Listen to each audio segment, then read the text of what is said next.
All right, everybody, welcome back to another episode of the Millennial Sales Podcast. This is episode 193. This is your host, Tommy Tahoe. Tom Malemo is my real name. And thank you for joining and thank you for listening. And I'm excited to give you another interview with a top tier sales leader to help you further your career and your development. And I want to set some context for the conversation. So, how often do we get stuck in the numbers in sales, right? We're worried about our meetings, we're worried about our activities, hitting our quota, what our W-2 is going to be, right? And for good reason, right? If you don't hit your numbers, bad things happen. If you hit your numbers, good things happen for you and your career and everything. So, especially in sales, where it is just a scoreboard type of career, whether you like it or not, if that's what we're signing up for. But here's a caveat, because if all you do is focus on the numbers, right, that's not what makes your numbers get better, right? It's kind of like working out. Let's say you want to increase your bench press, right? If all you do all day is stare at the number of how much you just bench pressed and how much you want to bench press, you're not going to get stronger. The way you get stronger is to actually do the thing, to do the activity of lifting weights and getting the right protein and then rest and all that stuff. And it becomes a continuous cycle, but it's the process, it's the things, right? So in sales, not only is it the activities though, it's also the relationships, it's the people. And that's what we're talking about today is people over everything with Christine Rogers. Christine is the president and COO of Aspireship. She's got a cool 2 decades in sales and entrepreneurship experience. And man, I had a freaking blast talking to Christine. I got to tell you, people, she's awesome. She has such a great personality that really flows through, the screen or through your headphones, depending on where you're listening to this.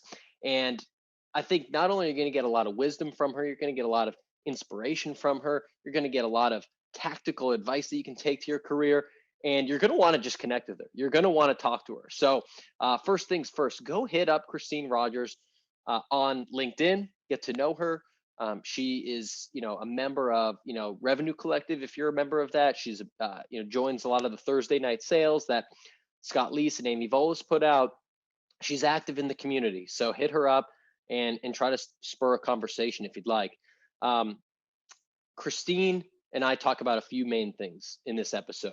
The first is people over everything, right? Focusing on the people, on the relationships, and not just because it's the right thing to do, but because it helps you in your career. It helps you to have a more fulfilling life and career, makes it more enjoyable, makes all the effort that you have to put in worth it. So we talk about that for a lot.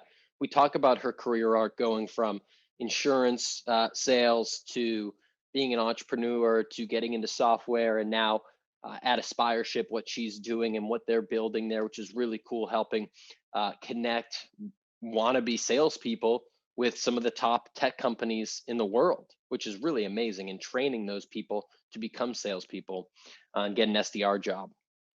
We also talk about why she does not want us to say crush it anymore. We talk openly about relationships to start off this podcast, personal relationships, which we may have not covered on this show before, but I'm happy to do it, happy to get more vulnerable. So we went really all over the place in the best way possible. Again, you're going to love Christine's infectious energy. We had a great conversation. One quick note before I get into that interview with her. If you'd like to show some love, show some support for the podcast, this is episode 193. We've been doing this for 3.5 years.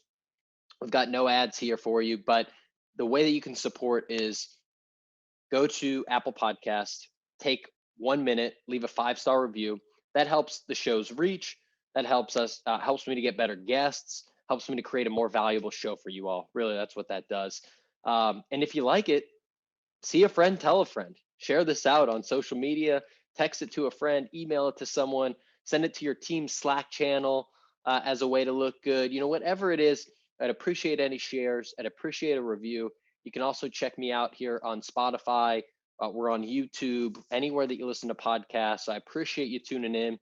You can learn more about me and hit me up at Twitter or Instagram at Tommy Tahoe, LinkedIn, Tom Alemo. I'm super accessible. I love connecting with people that listen to the podcast.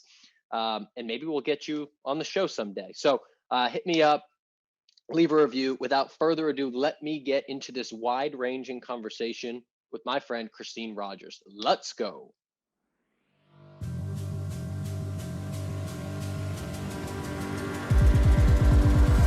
All right, Christine Rogers, good morning. Welcome to the show. Hey, thanks, Tom. So excited to be here. Yeah, I love that sweater. Oh, I know. I love a good animal print. I was trying to think this morning, like, how's that going to look? And I thought, you know what? I don't care. It's good. It's just me this morning. It's a little wild. Yeah, I love that. Have you read, this is maybe like taking one thing and this is maybe a stretch, but have you read the book Untamed by Glennon Doyle? Oh yeah, I'm a cheetah. Yeah. I got to tell you, my now fiance is obsessed with that book and with her. So I've read it and I loved it too, actually. Good for you. Well, I am really impressed by that. I felt like it was a very poignant book. I mean, there were points of it where I thought, how come I have never thought this before? Like I'm a pretty astute person and I've never realized how silly some of this stuff is that we've kind of lived into. So I'm impressed that you read it too. Good for you. Yeah. Well, I feel like 2020 is a year that, a lot of us have maybe taken the blinders off that we had in a lot of different ways. And for me, I think a part of that is like, a lot of the things that have been happening in, social justice movement and everything that's gone on. But like, even to an extent, like I just know myself as who I am and how I grew up as, a white male in, Massachusetts. That's my background. And so, having a fiance that is also in sales and also really driven and also very type A, like, we have more of a, a modern relationship. And so I wanted to educate myself, like, what's it like? I don't know what it's like to, grow up as a woman and the challenges that, people face and just kind of like the ways that we're kind of molded as kids in different ways. I just find all that to be really interesting and, something that I didn't think about much until like, the last year or two. So I just find that stuff interesting. I love that. I think that's great. Good for you for doing that. Good for her for being, right in the mix and talking with you about all those things. And you think about, if and when you guys just choose to have children or create a family, I mean, what a better place and a good mindset to be in, not necessarily having to live into those gender norms from a very small age. Like what an amazing opportunity that is just to have two parents that are thinking that same way. Yeah. I mean, and totally, I think it's something that I feel like, and this is not how I usually would start a sales interview, but I'm interested in talking about it. It's like, I don't feel like I have a lot of role models in that type of space, like in a new model, it's like, I'm coming from, my parents both work, my mom was in sales and then she was in marketing and still is. And so I feel like I have a little bit of that, that mentality of like, an equal workforce and equal people bringing in, money into the family and so on and so forth. But for the most part, I don't know. It just like the gender norms and stuff. Like, I feel like sometimes I'm flying without a map. Mm-hmm. No, I think probably now we're seeing and hearing and becoming more aware than we probably ever have before. I feel like we're having more conversations than we've ever had before and hearing different people's story. I mean, just the idea of privilege and, I'm a woman, but I'm also a white woman. Like, and I have so many things to learn as well. So I think it's a great time to do that exploration and be, open to maybe updating.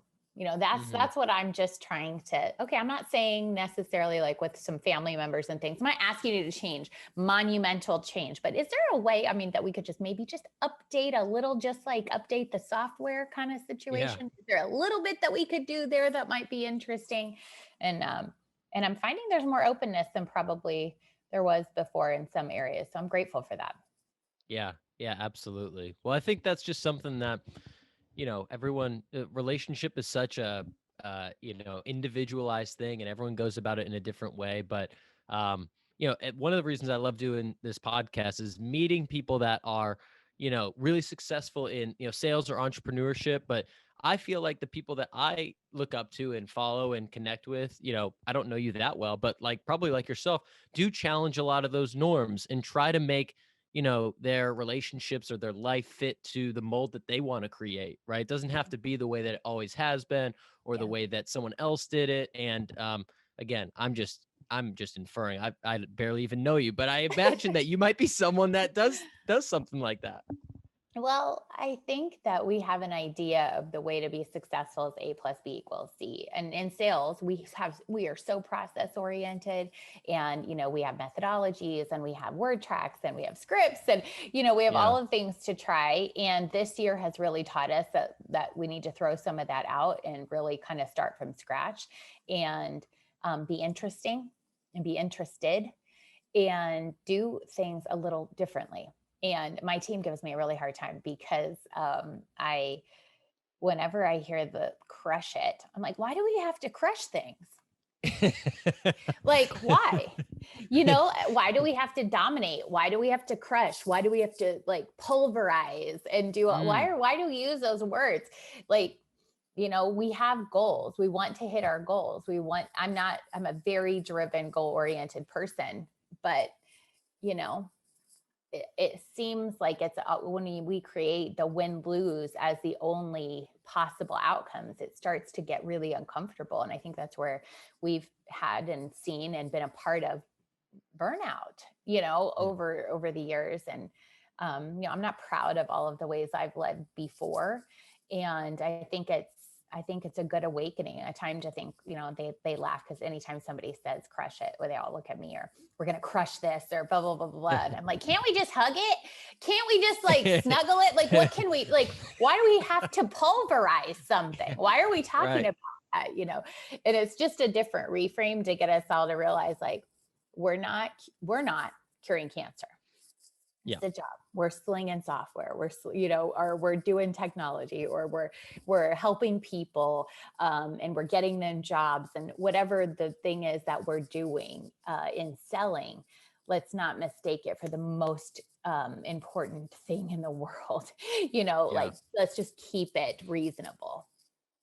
That's super. Well, two things. One is, the verbiage of things matters. Like sometimes we say things and just because we say them or we're not thinking about it, but the way you frame something, especially as a leader, dictates how people might go about that job. If you say, hey, we're gonna destroy the phones today, like that's kind of like reminds me of like a Wolf of Wall Street mentality or something, where it's like you might go hammer the phone and make almost said 100 crush calls. it. I know. You almost said crush it. Oh, we'll cut that out. No, No, don't. It's I'm perfect. just kidding. I'm just kidding. But like if you go out and you make 100 calls, like you might do that and that's great, but you might just be a total like asshole or like pushy salesperson, right? Versus the mentality or the way that you phrase things with, anything that you communicate with the team, I think is really important. And you touched on kind of maybe how you evolved as a leader, and I was listening to you on the Surf and Sales podcast. It sounds like maybe you have kind of adjusted the way that you work with people and around like maybe not pushing them as hard, or it sounded like earlier in your career like there was times where it's like people were doing the normal sales thing of like, hey, it's Christmas Eve or whatever, and it's 11:59, and we're making sure that we try to get that last deal in versus trying to take account for burnout and just all the other things that people have going on in their lives, and making again, we're not curing cancer. If you are, then you're listening to this, thank you. But otherwise it's like, well, this is a part of our lives. This is a part of everything else that's going on. Mm-hmm. Yeah. So I think there's an interesting notion because I'm a performer, like, and I believe in high performance, but really what I'm trying to figure out is how can you have high performance, and like excitement and, real strong belief in what you're doing, and also have some really good, strong boundaries and, be healthy. And I think we're all trying to figure those things out. And even when you just said, maybe you're not pushing people as hard, or maybe you did some, like immediately I almost start to cringe because I get the feeling like, oh, now we're not going to be hitting goals, or now we're not going to be we're not going to be able to grow. Like immediately I have that natural reaction too, just to hearing kind of you regurgitate what I probably said, on that specific podcast, but trying to inspire, excite, but not do things that are not sustainable, or not do things that are, I talk about this a little bit, where like air cover, like what you do sometimes to get to certain things is not what you should do every day, because that may, maybe it overinflates something, and then onboarding is having to figure out what to do with this person, or because you overpromised, or you did something. So it's like sometimes those things cause problems,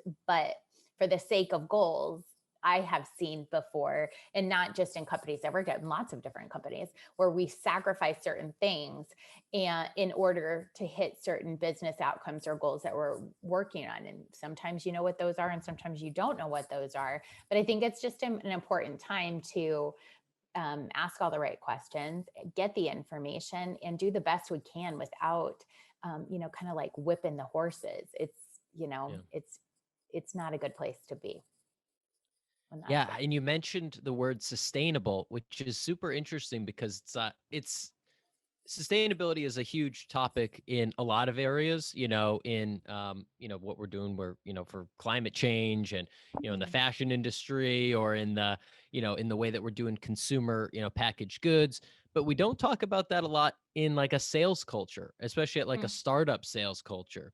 So is that something you think about a lot, of like, hey, we have this great company that we're building, we love the purpose, we're helping our clients, we're helping these people out, we have these aggressive goals that we want to hit and we're going to hit, but we need to do so sustainably so that the people don't burn out or leave, or their interest and abilities don't kind of fade out because we've kind of cracked the whip too hard. Is that, like, how do you balance that in a world of venture capital and all these goals that everyone has to hit? And I'm sure the CEO and whoever else that people have to report to is trying to always push it higher and higher. Like, that's just such a tough balance. How do you do that?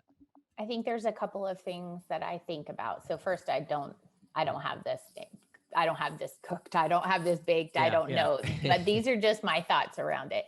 Is that, when you think about your customer, if you create something for them that pretty much can, get them where they need to be, and then maybe some finessing and work of the team can help get it there until the product gets to where it needs to be, or does different things like that. When I think about this, it's like, if you don't make those changes and adjustments to make sure that your product is right for your client, then when I say like things might not be sustainable, it's like you have to have people sometimes do those things in order to make it work for your client and customer, keep them happy and keep them coming back. So number one, I think it's really important to know, does your product fit with your customer, your client? If it's not, being clear and being honest about it and saying, these are the places where we need to maybe make some adjustments or do something different, and not get fooled that like this kind of way that we're making things work is the way, unless that's how the plan goes. Like, if sometimes you just make things work and people make things work, and we're just so resilient like that. And usually that's because you have great people, that it's like, if this customer isn't getting what they need, and this is actually where we need to be going with this product, but right now we can make it work for her. We'll do what we can. So it's like noting that those things are happening, and not thinking we're fine, but also planning for what's the next thing. And that's when your people trust you, that you see them, you see the work they're doing, you see that it's not meeting the needs of the clients current, and then you make the commitments to keep moving forward.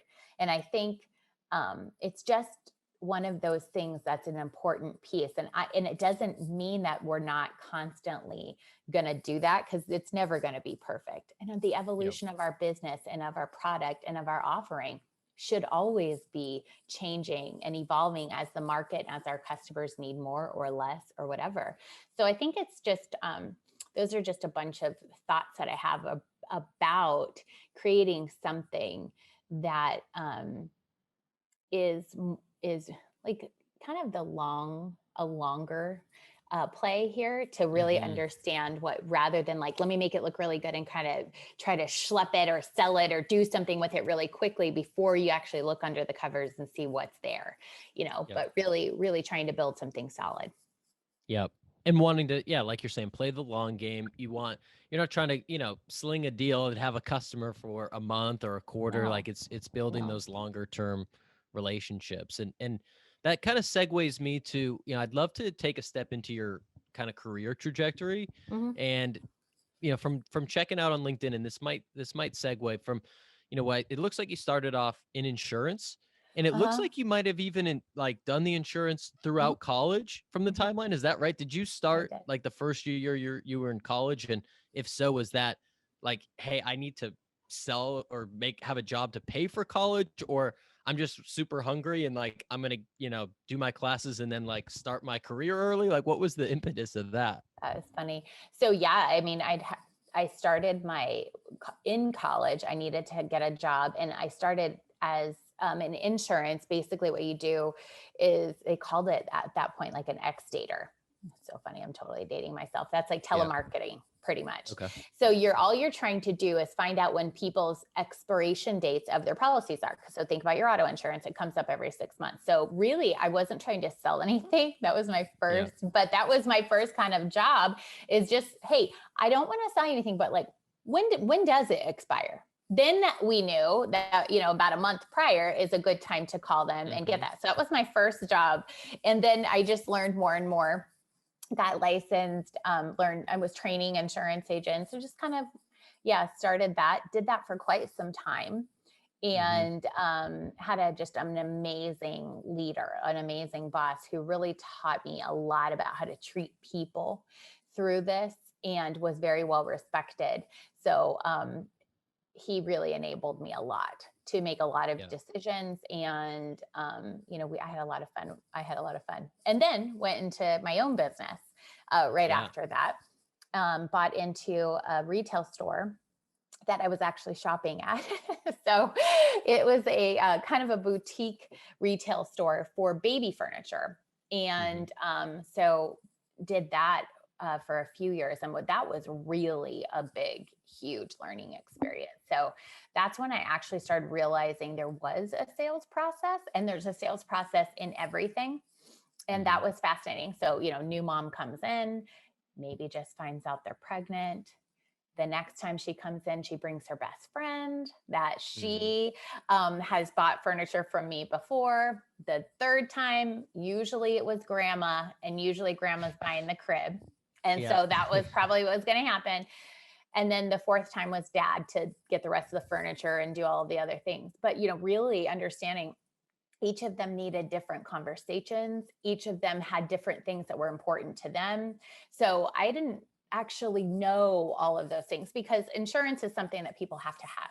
So they're just pretty much buying on, do I trust you as my person, that if at 2 a.m. I get in a car wreck, you're going to take care of me? And do I trust that the company is going to have the money to take care of me, to replace my car, et cetera. So it's a little bit different. This was like just night and day different. It was all emotional, and it was all about trust, and it was about setting expectations and saying, hey, you want this specific color. Now this is 6 to 8 weeks to get it in this specific color. You're going to probably get crazy between now and then, because you want your crib there, you want your nursery done. So like, we have to actually talk about the fact that like, when you call me nutso, what do you want me to say?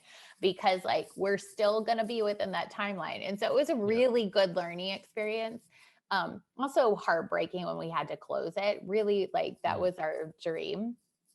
So a lot of learnings there. And I think that's where my heart for kind of that entrepreneurial small business, I just really respect it so much.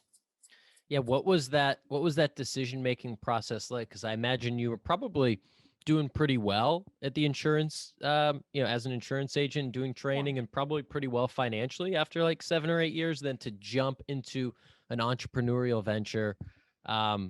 was that like a tough decision for you to make? Did you feel like you were risking like your past career? Cause I feel like, this is not the same really at all, but Yeah. I left my first job this year that I had coming out of college. I was there for 5 years. Okay. And there's leaving your first job, especially if you've been there for a while, there's some hesitancy. There's like, oh, Yeah.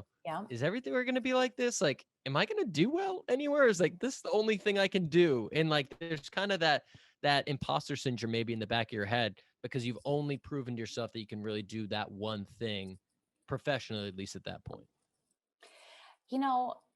We are just so capable. And here's Yeah. what I really do believe at the core. If you are a learner, if you can learn and are committed to learning, and I feel like this is who you are. I mean, you're picking up books, you're reading books that we're starting off talking about Untamed.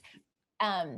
I believe that type of insatiable personality, trying to always, take it to the next level, maybe gets bored easily. That's kind of me, Yeah. where it's like, you know what, I have this insurance thing down and I'm really comfortable. And this is not a challenge any longer. And I'm a little bit bored. And I was really passionate about, and I had seen, so many people be able to do well in owning their own business. And I kind of had like that American dream feeling like I'd love to work for myself. And that's what happened.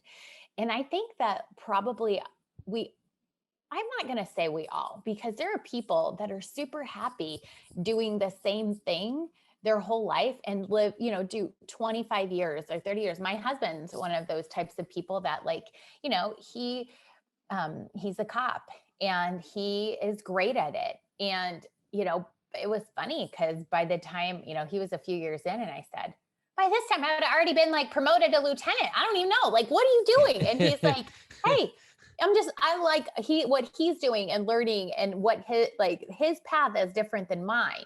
And so it's just so different because there's nothing wrong with either way. It's about knowing yourself. And for me, it was like, yeah, I'm a little afraid. I'm a little nervous. And guess what? It didn't work out. It didn't work out for me. We ended up the economy tanked. We had to close it. It didn't work out. We had to file bankruptcy. It was a mess. There were a lot of things that happened, but I learned a ton there. And also, I look back and think, man, if I had only known those few things, these different things, I don't think I would have had to close it. But look at the different trajectory that my path took. So I think, it's all my executive coach. She always says, Christine, things happen in time and on time. And I really love that. That really resonated with me. I don't really love everything happens for a reason. Not to say that I don't believe it, but for whatever reason, nobody ever says that when anything good happens. Yeah. Yeah. It's like, I just got a promotion. Everything happens for a reason. You just don't really hear that, Right. It's only when bad stuff happens. So I guess maybe I have a little trauma response there, but in time and on time really sits well for me. Yeah. Things happen in time and on time. And I just kind of kept that focus. How long have you been working with an executive coach? I worked with her. So I've worked with her multiple times at different companies. Let me think. I believe it was 2014 was when we met. So, 5-6 years.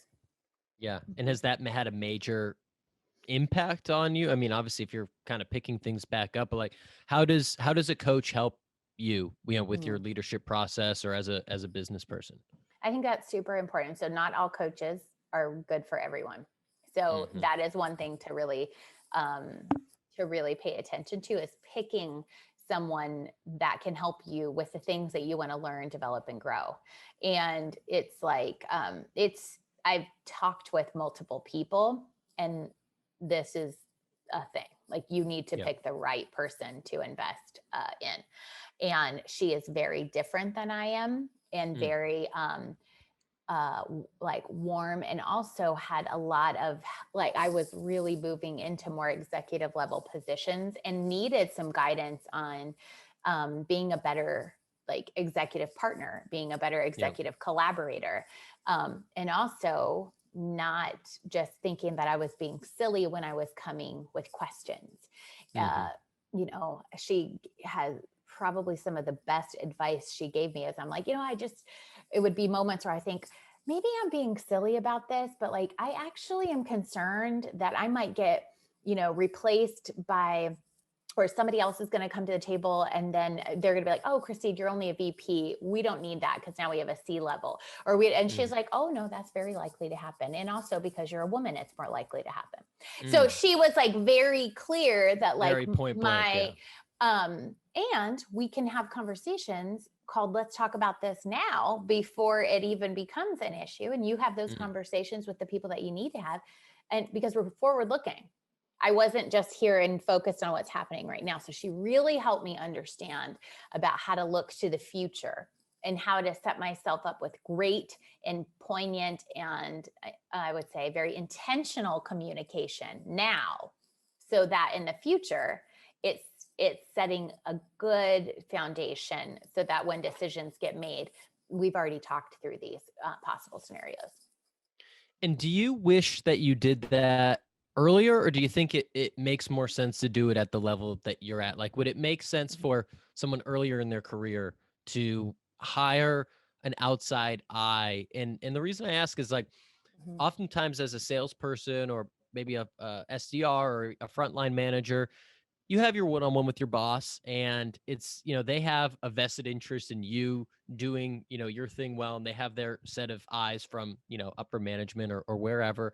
And my imagination is that with your coach, she doesn't sound like she works for Aspireship. It doesn't sound like she's worked at the companies that you've worked at before. So she can give you this objective view because, your results at the company are not are not impacting her. She doesn't have a vested interest in that business. She has a vested interest in you doing the right thing for you. So do you think it's ever too early for someone to try to do something like that? I don't know how to answer that exactly. I can tell you for me, it would have been too early. So I wasn't ready to make investments. And so also, sometimes your company pays for it, sometimes you're paying for it. So it can be different things. And I think that matters because usually executive coaches are not cheap. That's something that you're making an investment in. I can tell you though, I had great sponsors and good mentors prior to that. And I know there's a lot of talk about mentorship right now in the space. And I think that's really important. And, that is more of a like reciprocated, like we're working together on things, we're growing together. Yes, there's a mentee and a mentor, but, it really does help to think about, maybe that's a good first place. Also, how do you dance with others that are not your boss? That's a good thing for you to know as well, because, I've had some pretty hard conversations with her name is Catherine, and she's been very instrumental on other points of my career. Like, I think I might be done at this job. And because she's been with me and understood me for a while, then what happens is she's able to say, are you just not liking what's going on, or what's happening, or what part of this, is there anything left that you need to finish before this? Or she asks hard questions because you're right. She's for me. She's standing for me. And yes, she wants my impact to be big, my impact to be meaningful in whatever company or whatever organization or whatever environment that I'm in. She wants it to be good, but she's also standing for me like, hey, are you taking the easy way out here? And that has been pivotal. Because there were moments where, you kind of get fearful and you're like, I'm done. I'm leaving, I'm walking away, and I'm done because this is too hard or too much, or a million other reasons that could be, but it's helpful to have somebody that's been with you through a few things and also give you pretty clear and good guidance around for the next one. I had her even say to me, Christine, this is what you've done before. This is not a challenge for you. You're taking something that's easier, and all good if you're clear on that. Like, all good. I love if that. you're clear on that, like, because, Yeah. but don't mistake what's happening here. You can Right. tell a lot of people like, oh, this is going to be this, or this is going to be that. And I'm going to learn so much. And she's like, I know you better than this. You could do this in your sleep. You're taking the easy way. And as long as this is part of your journey and maybe you need a breather, okay, I'm here for that. Like, she's like, all good, but don't mistake it. And don't try to sell me on that it's like something else, Yeah. I love that. Just being able to Mhm. call out the BS, even if you don't even know it's BS. Right. And, deep down, I'm Subconsciously. like, you're right. And then I Yep. didn't make that decision, so it's helpful to have that insight. It's helpful to have somebody who knows you well enough to be able to challenge you, even when they know, even Yeah. when you might not know it. Yeah. Yeah. I love that. I love that. I want to talk about and really kind of resurface playing the long game. We talked about that before. And in doing some research for you, on you before this, like it seems like you're a giver. And like I see on LinkedIn, you've given 62 recommendations to people on LinkedIn, right? Like you're You networking a are lot on. so funny looking at that, Tom. I mean, I'm not reading through everyone, but it stands out. Like, usually people give like, 2 to 5. I've probably given, like probably 5 or 6. So 62 is the number. I'm like, oh shit, that's a lot. Like that takes time. And like that, you're putting your name on, whoever that person is. So like, I see that. I see you on LinkedIn connecting with people. You're part of Revenue Collected. I'm Collective. I'm part of that as well. So like, I'm just inferring that you are a giver and that you're trying to build relationships and you're playing towards the long game with people. And I think that's just such an important concept for anyone that is getting into sales to think. And it's hard to think about that when you're 24 years old Yeah. and just starting out in your career. But can you speak to just your thought process on that and how that's impacted your career and how you hope it continues to impact? This is a good question.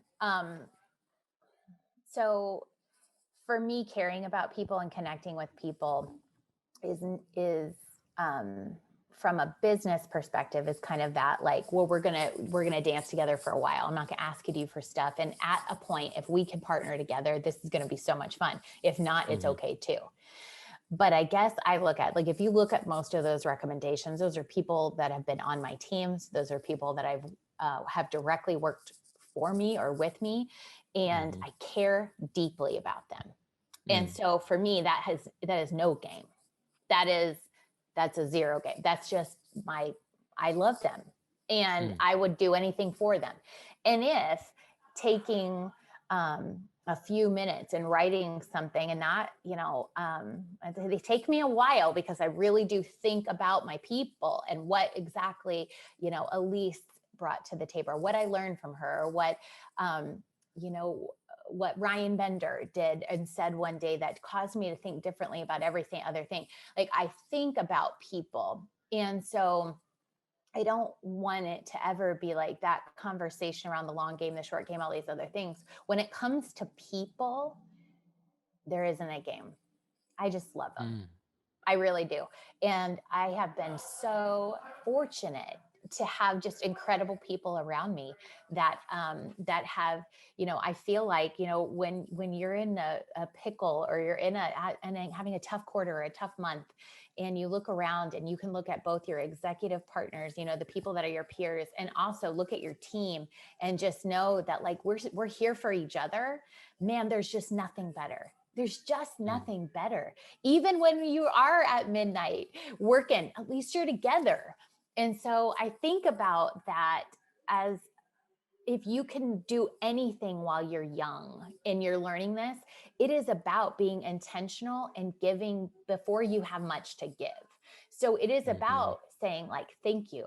Doesn't take a lot. It just takes time to sometimes do that.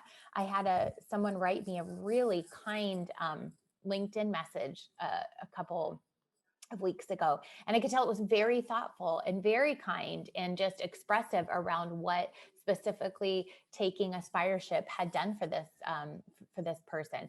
Even though he didn't pass the course, he's like, I want you to tell me what I learned. I want to tell you what I learned, and I'm grateful to you. And you know what?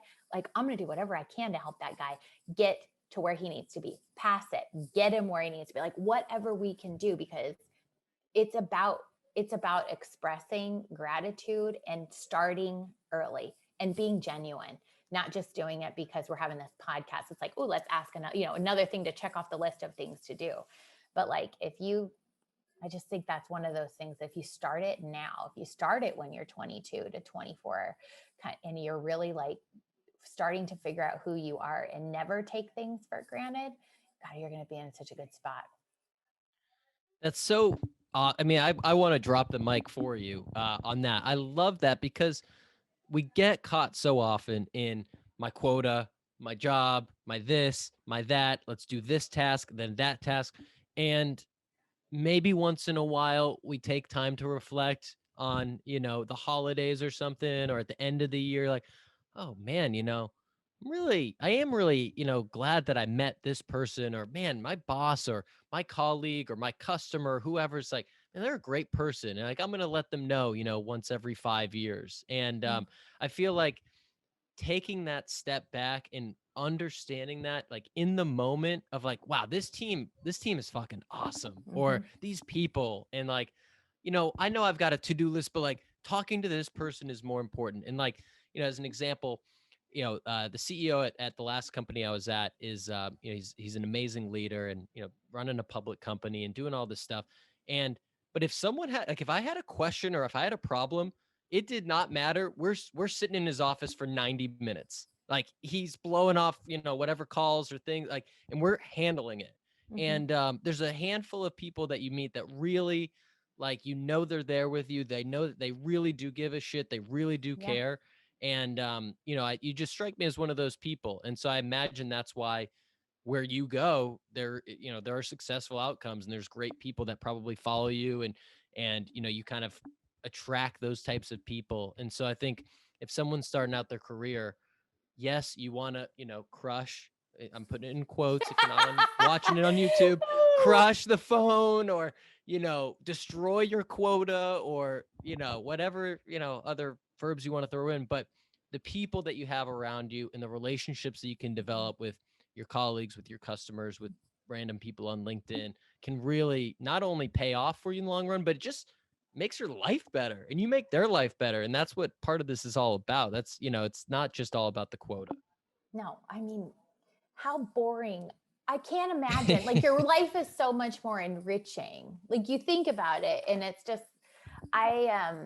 I love that we're in a business where we talk to people all day. I love that we're a business where we get to connect. And I'm not well suited to be a coder and do these things, or to be a billing person that just, it's just not my jam. I'm grateful for those that do, by the way, but just not me. But I just love, if it's not about the people, what are we doing?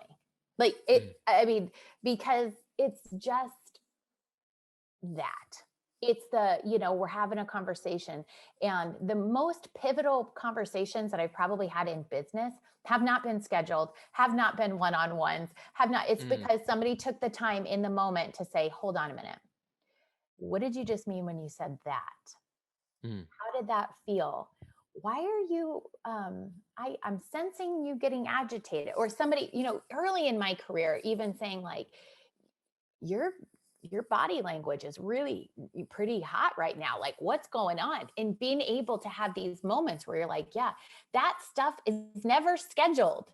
But those are the moments that in like work life that you grow, and you go, that I didn't like that either. Or, but wow, it's because I had a little bit of trauma there around that before, or I got yelled at for something like that before, and I'm being more reactive than I want to be. But also when you get to leader kind of position, don't miss it also. Like, don't miss it either. So when you're seeing it like, wow, there's something going on here. I have something in 15 minutes, but I can really sense that right now is critical for this person sitting in front of me. And I'm going to make a choice to take the 15 minutes, or I'm going to take the 45 minutes, or whatever it takes to get to it, because I'm not going to make my meeting, with one of the vendors that I do business with more important than a person that's sitting in front of me in pain, or that needs me right now to help encourage, boost, lift them up, give them whatever they need. Like being intentional and aware. And sometimes we just kind of go through the motions, you know? Yeah, absolutely. And I think that it segues to Aspireship in a sense that, I love the concept that you folks are helping people get from either college or another career, but help people get into an SDR or a sales role, likely in technology, because when I was in college, I didn't know this existed. Right. I was like, I was a marketing major, and the teachers were like, well, if you're ever the head of marketing at Nike, here's what you'll do. It's like, I'm not going to do that. It's like, there was no talk about sales. There's no talk about B2B. That just didn't exist. And, I can speak from a personal example that, my sister was a special ed teacher for 10 years, and for a lot of different reasons wanted to get out of it this year and made a transition to be an SDR, Yeah. got the job, and has been doing that the last probably 6 months and loving it. Loving it. And like loves the job and gets to talk to people, and compensation wise is going to be doing a lot better long term than she would Sure. as a Yeah. teacher in Indiana. So I just love the mission. So I'd love for you to talk a little bit about like what's the problem that you're solving, and how rewarding it probably is to help, you get those messages from people in the class that whether they pass it or they don't, or they get a job, that you're really impacting people. Yeah. So we, because I've been in multiple organizations that were consistently hiring salespeople, we were always having a hard time. Like, where do we get people that have what we're looking for as far as drive, the capability to learn, and all of those different things. And we'd find niches and pockets, and what we started realizing, it did not have to do with experience. It really has to do with who they are, and if they have the proven capability and aptitude to do this work. So we have grads through Aspireship that were teachers, that we have grads that have been personal trainers, stay-at-home moms. I mean, different people that we offer this course to say, this is a foundational course. This will get you started. This is not the end all be all for sales, but you're going to learn what it means to be in a technology company, what you need to do to be successful there, and also how to sell. And then you have to take a test, and it's hard. And a lot of people get through the course and think like, whoa, I thought this was going to be a piece of cake. Well, selling is not a piece of cake. You have to be able to do it. So within our product, you're able to do role plays and test yourself and get through it. And then we do score you. And if you score high enough through that, then what we do is we introduce you to companies that I have sold on the other side, that I'm selling to sales leaders, saying, I can find you amazing people that might not have 3 to 5 years of, SaaS selling experience, but are highly intelligent, are learners, and they are excited to be in a company. They are happy to be there. They're not going to demand outrageous salaries because they're like, look, I'll show you I can make it. And they have the right mentality. That is exciting, because I have great leaders on one side saying, all day, Christine, like, give me people all day long who are excited and want to learn, and may not look perfect on paper. They might not look perfect on paper, but who they are and who they're showing us that they can be, and they actually get to see them doing the work, that shows that they can do it. We're seeing a high level of success. So it is so rewarding. I love hearing these stories. We have a community. We stay close to them. It's really important for us to make sure that we can be that sounding board, that we can be that community that stands for them and that helps them, and that helps them continue growing. We're creating all kinds of different learning paths as well. So if people want to stay with us, maybe they get in as an account executive, or maybe they get in as an SDR and want to move up, or want to take a leadership class, we're going to provide those things as well, because we're having our candidates and grads come back and say, all right, what's next? Once I get in there, what do I start needing to learn so I can become a manager? I want to lead people. What do I need? And we want to be able to help them do that as well. Yeah. What you mentioned, like some of the characteristics, like they might not look perfect on paper, but they have some of these characteristics. But what do you see as maybe some of the situations where people fall short, right? Like they think, oh, maybe I'll try this sales thing, and then for one reason or another, they figure out, that's not right for me, or they don't go through the course, or like maybe if Mm-hmm. someone's listening to this, they're like, maybe I'd like sales. Like, are there kind of common pitfalls that people run into, or maybe unexpected things that they think it's going to be easier than it is, or something like that? Yes. So one of the first classes, we actually have 3 people that worked pretty closely. Well, 2 of them worked directly for me at one point. One she didn't, but she's at SAP now. They've all kind of started from the bottom, moved up. And the very first class that they teach is an interview with the 3 of them. Like, what's a day in the life actually look like? We get a lot of drop off after that one because Yeah. people are like, oh, I'm emailing and like have to be on the phone for like 3 hours a day and making dials and doing different things. They're like, or they're not tech savvy. That's another pitfall, is if you can't pick up technology pretty quickly, you have to be able to do that. So a lot of times I'll say, like, what's the last thing you learned how to use? Like Zoom or this, or I had to program my kid's Xbox the other day. I didn't even know how to do it. Great. That is a cluster. I know that's a big pain in the Yeah. neck. Yeah. So it's like making sure that you can hang. So those are some places where people could do more to make sure they understand. But really, a lot of times I'd hire people and they just didn't know what the actual job was going to be. And so then they got in the role and they were like, oh, I'm like sitting at my desk all day long with a headset on. And like, yeah, I'm like, with my friends here, and I'm like, it's all cool, but like, I didn't realize that this was the job. So that is one of the main things where I would see people who maybe had been very successful in other sales jobs transition to my teams and then hate it. And it was like, so we're trying to make sure they really do understand what you're signing up for. What is the actual job? And are you excited by that?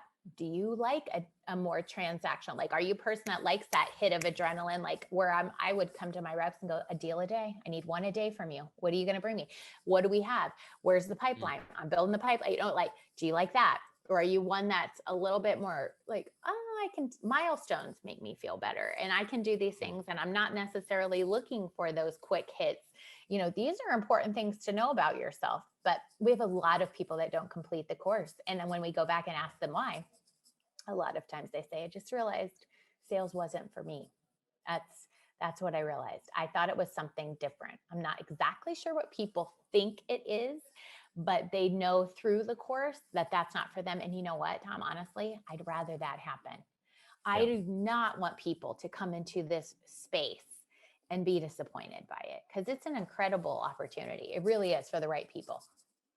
Yeah, I love the piece too about the different kind of things that fire them up, because there are so many different types of sales. Mm-hmm. So there's some people that maybe just love to, make cold calls and like love the quick transactional sale and get fired up by that adrenaline.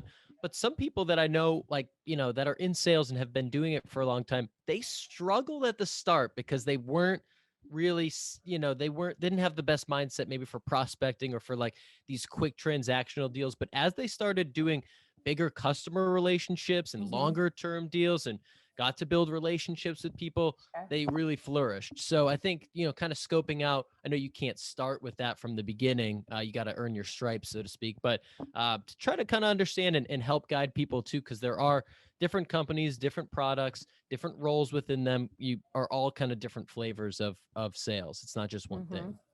And I think probably the path that is most common, that works the best, is to start in a transactional environment where there's a large total addressable market. If it's like SMB or something, then you're getting to know and getting good at what is my process here? How am I doing those things? And you get lots of at-bats. And I think that helps a lot. I've not seen people really go the other way. And then I have seen all kinds of paths from that.